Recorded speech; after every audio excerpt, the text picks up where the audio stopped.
Alright, I got the Ruger 2245 out, and I'm going to talk about swapping the sights on it. Now, the stock sights really leave something to be desired. They're rather chunky and blocky. So, I was looking around seeing what I could do with it, and on shopruger.com they actually have the sights that come on the Hunter version, which includes a Hi-viz front sight and a V-notch rear. We can get a picture of that. Now these sights, of course, offer a little bit more precision because you got your, Hi-viz front tube that you got there, and you kind of just lay it in the notch of the rear, and on the rear sight there's actually a line that you can center it on.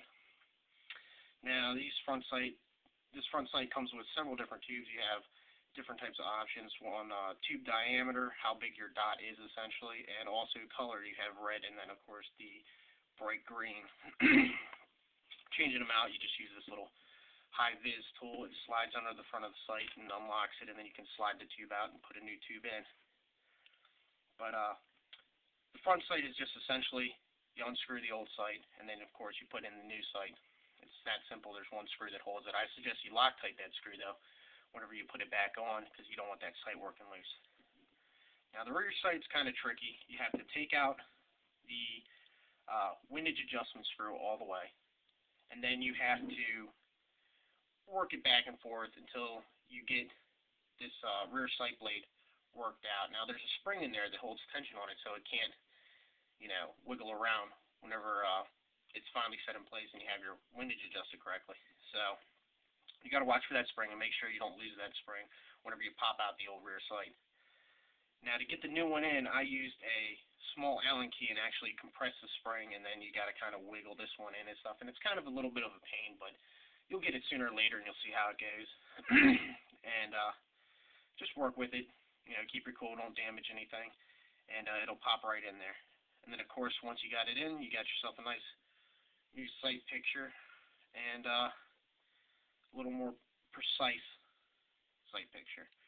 Now also, whenever I ordered off of Ruger.com, I had been having a hell of a time finding a holster for this gun. I am left-handed, which kind of messes everything up.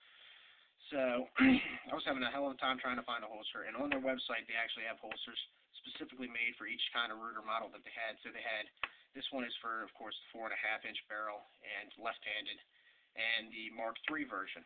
Now they're specific for Mark II and Mark III. I'm not sure exactly why, but this one was, of course, Mark III. So I got that along, and that was close to $40, but it's a really nice holster. It's got a good thumb brake to it.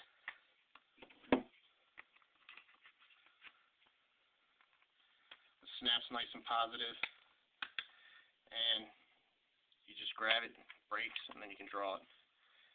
Pretty nice holster, pretty nice gun, and really enjoying these sights. So thought I'd do a video. I'll have a link in the toolbar or to the side there, and I'll put the link to the sights and also the holster, and you guys can go ahead and check them out. Thanks for watching.